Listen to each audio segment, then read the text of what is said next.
to 1 going into week 1, and that was before both teams had to switch their backup quarterbacks. So as you look at the field today, Breeze, Rodgers, and Matty Ice are not here, but Case Keenum and Nick Foles are.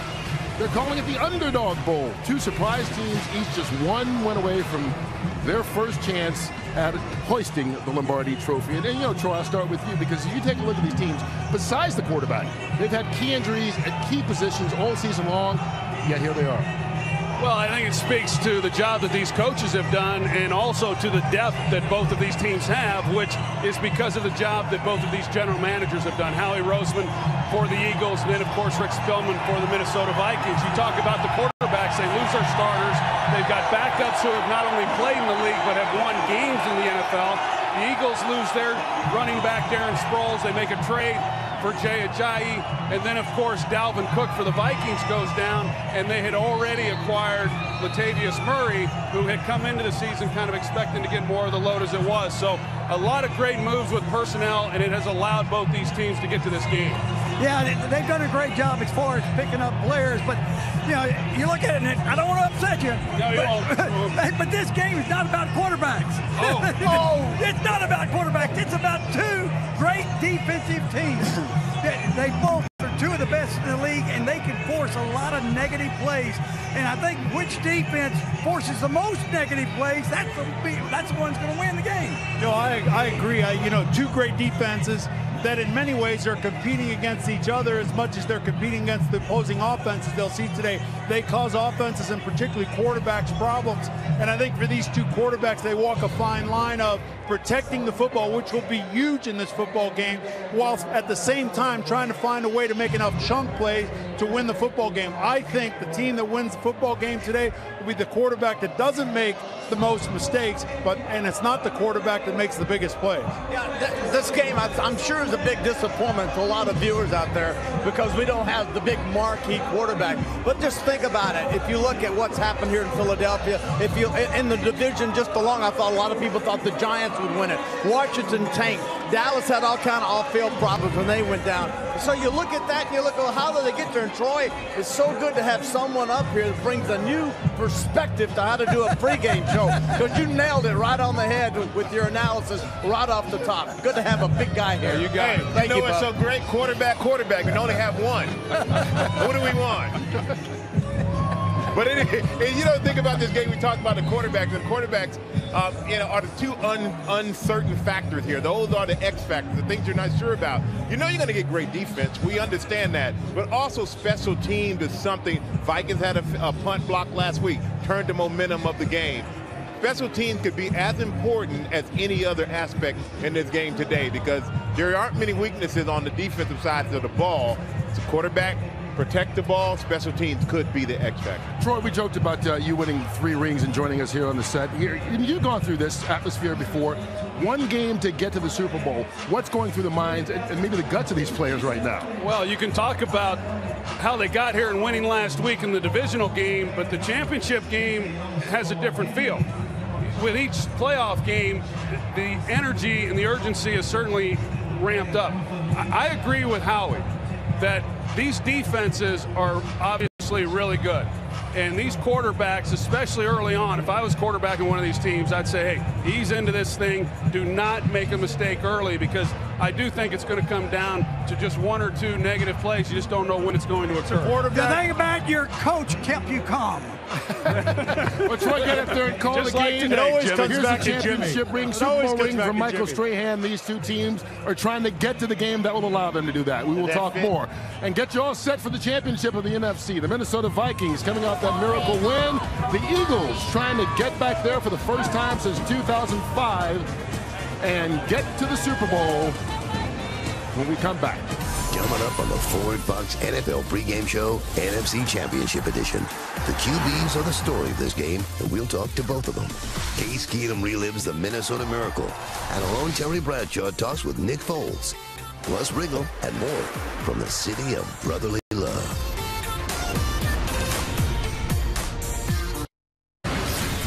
The Built Ford Tough Fox NFL Sunday pregame show is sponsored by the 2018 Ford F-150. It doesn't just raise the bar, it is the bar.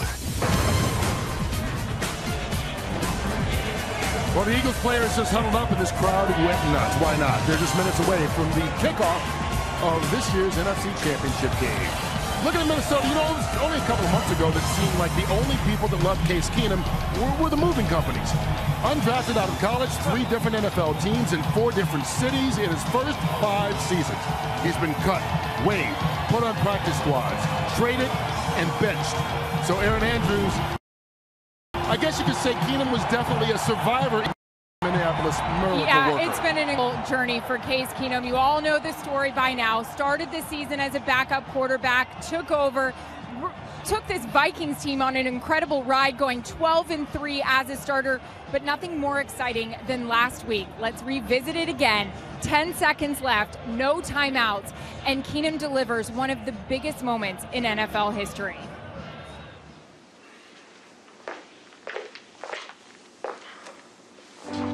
Well, Case Keenum, this is what you've been living for.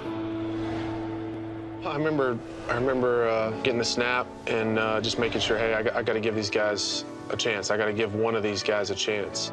We'll see if Keenum can work a little magic here. When I let it go, it felt good. Keenum steps into it. It felt like it was going to be a good spot, is where I wanted to put it. I see Diggs jump up. Pass is caught. No, he's caught it. The next time I see him, he's turned, falling and kind of stumbling. Diggs! And I'm like, oh no, he's falling down. Sideline! And then he's not. He's running in the end zone. Touchdown! Unbelievable! Vikings win it! You know, at that moment, you know, I don't think I'm feeling anything. I don't know, or if I am, I don't know what it is. It's nothing and everything at the same time, if that makes sense. Are you kidding me? In the Minneapolis Miracle! What about a hit? Yeah, I saw the picture that Diggs posted. Diggs, Keenum, the heroes. You know, and the picture says everything. I'm looking around and at all the guys and just thinking how special of a group that we have. You know, we're willing to go fight for each other, and we fought all the way till the very end. Awesome play by Case Keenum and Stephon Diggs, but I got to give a shout out to Joe Buck. Fantastic call. Love having you beauties at a game with us. Nice to join us. Hey, let me ask you a question here, Stray. What you got? You know, this Minnesota and the Vikings would love to play for a Super Bowl right at home. But if Case Keenum takes him there, is he a franchise quarterback, and will he be paid like one? You've got the money. You've got it. Tell me. You're going to ask me a question. I'm going to give you an answer. Case Keenum is not a franchise quarterback. He is a great quarterback who set himself up for a nice payday, but I don't think he's a franchise quarterback, and that's the issue that the Vikings are going to have to handle this offseason. All 3 of their quarterbacks, Bridgewater, Bradford, Keenum, all are free agents. If you franchise him, you're going to have to pay him $23 million. He's 43 other quarterbacks in the league make more money than he does, but he is here. The value in that. He won games with the Rams with a bad team when he filled in there last year, so he has talent. It's just not Rodgers and Brady and Breeze and Wentz. But he definitely set himself up for a nice payday. You know, despite having to look over his shoulder all season long, he's done nothing but make big play after big play, none bigger than last week's play all season long, and he has this team within 1 game of advancing to the Super Bowl. This offense is built to support the strength of the team, their defense. A lot of play-action passes set up by a solid run game. They leave 6-7 in protection. Pat Shurmur does a great job getting these dynamic wide receivers open with rub routes, pick routes. If Case Keenum does one thing that Philadelphia's looking at is he has a propensity once or twice a game to throw the football up. When he does, if Philadelphia could take advantage of that opportunity, that could be the difference in the football game. Howard, you mentioned the Minnesota defense, led by Xavier Rhodes. This Minnesota defense is the best in the entire league as far as playing tight coverage, tight man coverage, press coverage, man in a zone principle. And because of that, you have to be extremely accurate against this defense. Nick Foles, that's been his problem. He has not been an accurate quarterback. Now, don't get fooled by what he did 2 weeks ago against Atlanta, throwing against the zone. It was, I think...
football's not in your future. What got you there?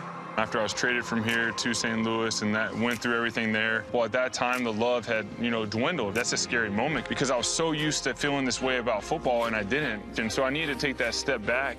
And when I made the decision to go to Kansas City, that's a big moment in my life. And after a few days of being in training camp, the joy came back even more than it had ever been. Nick Foles, to me, is the X factor. Quite honestly, if you beat the Vikings and then you go and win the Super Bowl, you and I both know when you come back to training camp next year, you're backup. Yeah.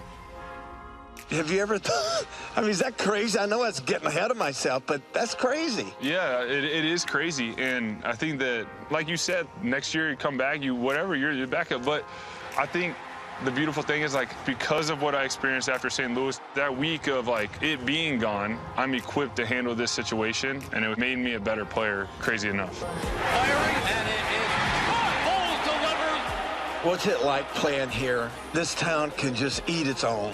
I think the big thing when you're a Philadelphia Eagle and you play here, you have to understand the people that you play for. The passion goes so much deeper than just wearing the jersey. It's in their blood. You are good friends with Case Keenum. Will y'all meet before the game and say, can you believe we're doing this, going up against one another? It's kind of a cool deal. It is a really cool deal. I'm sure we will before the game. Sometimes I'm also really excited to compete against him because we're both great competitors, so I know that he's ready to roll. Nick Foles is the man, and they're all behind him. I'm proud of you, though. People always ask when I do these interviews, what are these guys like? This guy is just an awesome guy. And his good friend, Case Keenum, on the other side is the same way. They hang out in the offseason. Their families are very close. It's kind of hard to pull for one of them. Look at there they are, Nick and Case right there together. It's funny. Nick comes in to take the job at the Rams. He gets benched. Keenum takes over that job. They both move out, and now they meet here today. Kind of a cool deal. Yeah, you know what? He's the genuine article. He is an authentic guy. I think this city appreciates him. He was here before. He had success. He's back now. I think he appreciates it a lot more. I think this offensive staff has done a great job of adapting the system to fit him. I think he's grown more comfortable over the last 3-4 weeks, and the receivers are more comfortable with him. Nick Foles, I think, will play well today.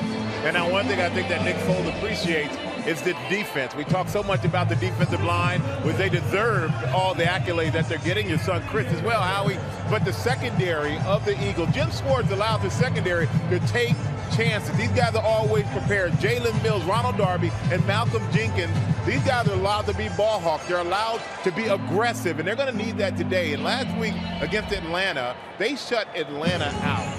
Atlanta has some of the best receivers in the league. Shut them down. And in the last 17 games, the Eagles haven't allowed a point in the final 2 minutes. That is an absolutely incredible stat, and they may need that today because it's going to be a tight game. Yeah, you're right about this Philadelphia defense. They are aggressive in the secondary, and they take a lot of chances because they have such an outstanding pass rush. If a team can protect and give their quarterback some time, you can get Philadelphia on a double move. But the problem is you've got to be able to protect. An outstanding defense.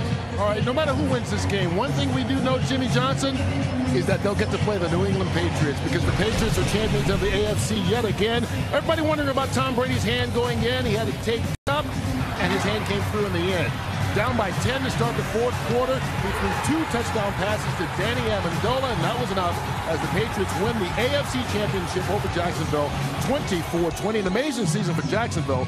But what can you say about this Patriots team? Listen, I know America's sitting out there and they're wanting new blood. I get that, but you got to appreciate the greatness of New England and certainly Tom Brady. And I thought today, when you saw the Amendola make that touchdown catch that really sewed this game up for him, he went right down to the very thing that we thought would happen. Didn't happen. I thought Jacksonville would be able to get into Brady's face. They didn't. He had plenty of time. Oh, he got hit a lot. Receiver, got hit and earlier. Finally, yeah, but it didn't bother him. But I tell you this, greatness. When you watch this game, I think the second half, especially when it counted, when the Patriots are down 10 in the fourth quarter, they have another gear because of experience. Yes. No one else has. Yes. That's why they've been successful. 8th Super Bowl appearance for Belichick and Brady. That's unbelievable. They're 5-2. I don't remember who their 2 losses were. Do you? All right. These guys are going to make their predictions about this game in just a bit. So will Rob Riggle. But first, Jerry Jones has a little prediction for next season and beyond. I'm Crazy Jerry, and I'm already looking forward to the future. That's when Marcus Williams' jersey will be retired by the Vikings. Joe Buck's beard will be fined for unnecessary roughness. Crazy. And I will not do anything to anger Roger Goodell, wink, wink. I have to say wink, wink, because I'm in the past. Ain't that right, Mark? Hey, Jerry, check out my new coach. We're such good friends, it's crazy. I'm bringing back Gruden. Why don't you bring back Jimmy Johnson? He won't return my calls. Just spin, baby. Well, Jimmy Johnson's the only guy that can beat Howie in our pick segment. This is the last one. Howie has the lead. Only one who has a shot. They have to take different teams. Howie's taking his son, Chris and the Eagles. Jimmy is taking the Vikings. Let me say this. If Jimmy had half a heart, given that there's a family member, I'd take the Eagles. NFC are just about to kick off the NFC Championship game. We'll have it for you right after this. Tough Fox NFL Sunday pregame show. It's time to figure out who's going to Super Bowl 52. Will it be the Vikings or the hometown Eagles? Joe Buck, the microphone is yours. Thank you, Kurt. Everybody, we cannot wait to watch this slugfest between these two teams, these two good defenses, the Minnesota Vikings and the Philadelphia Eagles. And now welcome to the broadcast booth. I'm Joe Buck with the Hall of Famer, three-time Super Bowl champion, Troy Aikman. Let's talk about this quarterback matchup, man. This is our 16th NFC Championship game. This is the most improbable matchup of quarterbacks. We'll stick with Nick Foles. It's his 5th start since taking over for Carson Wentz, and I got to say, he played really well in that second half last week. Well, he did, and I think a big reason for that was the bye week really helped the Eagles, and it helped Nick Foles. The staff, Doug Peterson, they went back, they looked at the things that he does well, some of the run-pass options, the up-tempo stuff really served him well. But what they don't have with Nick Foles is the big plays down the field. I think it's important against this defense that they come up with some big chunks because they're going to have a hard time driving the football. I thought the Eagles might be running out with the kind of ovation they just got behind us. Let's talk about one last note about Foles. He's been a Pro Bowler. He was a 3rd-round pick. Case Keenum wasn't even drafted coming out of Houston, but he's been so good. He has really put the city and the team on his back, and that win last week was incredible. Well, it was incredible, and how will that carry over into this ball game, we'll find out. But Case Keenum's a big reason why this team is here, and we've seen his confidence grow each and every week. Now, we also know that he has a tendency a couple times a game to just kind of throw one up in the air, and that old adage that it's not how many big plays you make, but it's how few bad plays. I think that's going to be the key in this game, him being really smart with the football, and we'll see if he's able to do that. Well, how did the Vikings come off that emotional win last Sunday for more on Minnesota down to Aaron